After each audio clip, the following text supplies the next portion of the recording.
in this lecture as a part of minimizing the leakage power. Okay, we are extending the adiabatic logic gates. Okay, now here we will see how we can convert a circuit into the adiabatic logic circuit. So here this is the as usual the CMOS circuit. Okay, so here I have drawn the adiabatic gates. So here if you will see, particularly the implementation is going to be the conventional one is going to be converted. Here what we will do is replace each of PMOS and NMOS devices with pull up and pull down networks with the transmission gates. So here we are making use two transmission gates, and of course it is going to be developed.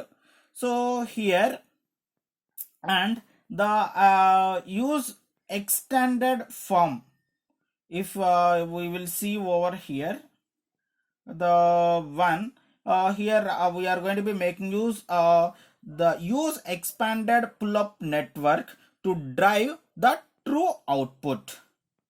The use expanded pull-down network to drive the complementary output. Both networks in the transformed circuits are used to charge and discharge the load capacitance. Of course, replace the DC VDD by pulsed power supply. Here it is going to be replaced with that. By varying the voltage, allow the adiabatic operation. Because you know, if you will see in case of the static CMOS circuit, it leads to non-adiabatic charging and discharging. So it can be overcome by making use of dual rail. Okay, circuits, that is V and V bar.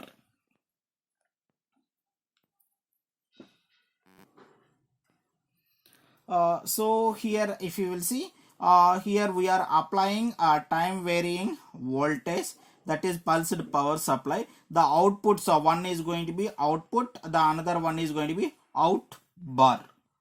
Now we will see how we can realized this realizing the pulsed power supply. So if you will see in case of this, of course it is going to be tough, because you know here we have to use one energy as storage devices. The realization of inductor, particularly in case of VLSI, is going to be a very tough job. So here if you will see, the recovered node energies are going to be stored in the adiabatic power supplies. Two principal alternates for energy storing, that is particularly the circuit elements we are supposed to make use capacitor and inductor. Of course, the combination of capacitor and inductor, that is nothing but a LC, resonance circuit we used to call. Okay, energy will oscillates between inductance and capacitance with frequency proportional to the inverse of square root of LC. Of course, we know that very well. Okay, a near sinusoidal waveform is produced if energy is going to be regularly when we are going to be supplying. But inductors have practical limitations such as lowering the Q, timing errors, causing ringing, or damaging the voltage spikes. Okay, so these all drawbacks can be overcome by making use the capacitor based storage elements. So now we will see how this capacitor based one, it is going to be charges. Of course it is going to be charging as the stepwise. Now we will see. So here instead of charging the capacitor directly, we will charge it by stepwise. Okay, because you know directly if we are going to be charging, here you can see, as we know that already half CL VDD square. Now we are going to be charging over here. So instead of VDD, I am going for the VDD divided by 2. Okay, so if I am going to substituting here VDD instead of VDD, if I am going to be substituting here, it is nothing but 1 by 8 CL VDD square. So when we are going to be applying only this VDD alone, I will get 1 by 8 CL VDD square. Okay, in second case, if I am going to be applying here VDD, so it is going to be changes VDD minus VDD divided by 2. So at that time again I will get the VDD. So the resultant value with respect to the second case is going to be again 1 by 8 CV VLD. So in first case I am going to get this. Okay, in second case I am going to get this. So if I am going to be adding the both of them, so here that is nothing but 1 by 4 CL VDD. So if we will see that here it is going to be the switching capacitance, means the switching activity which is going to be taking place over here with respect to the power dissipation, it is going to be decreases. So now how I can make this is equal to 2 into, okay, here I have the two charges, so that is nothing but N. So here this is the generalized one. Okay, let me consider that, okay, if we have N, let N is equal to be 8.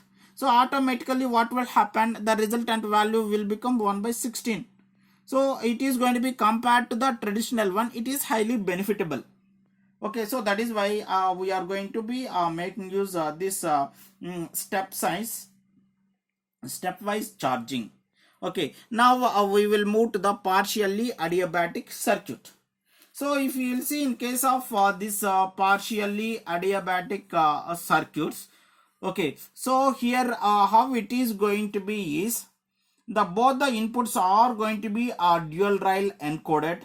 Okay, of course it is going to be connected with the pulsed power supply. Okay, so here if you will see the network of NMOS transistors constitute evaluation network. Of course it is going to be operates on the efficient charge recovery logic.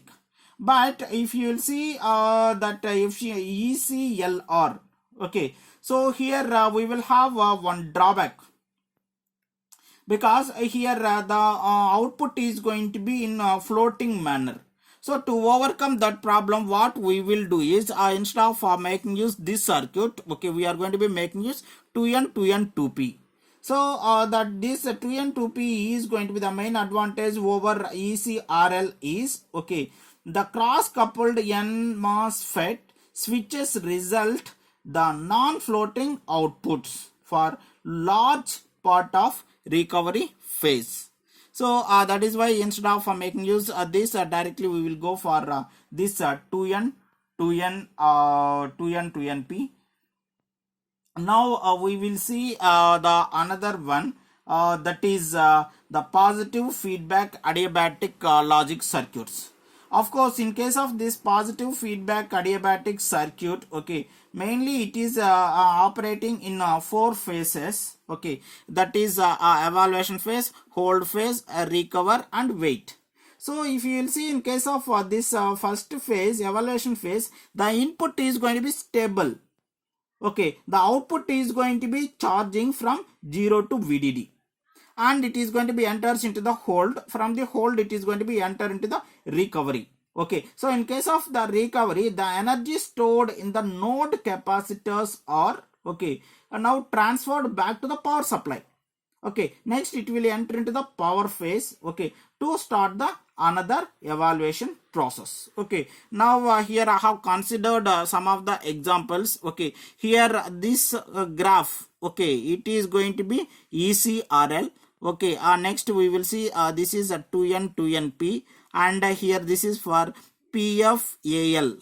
Okay, next this is nothing but the CMOS. So if we are going to be comparing all, it is highly beneficial to making use this positive feedback adiabatic logic circuits. So this is the comparison graph.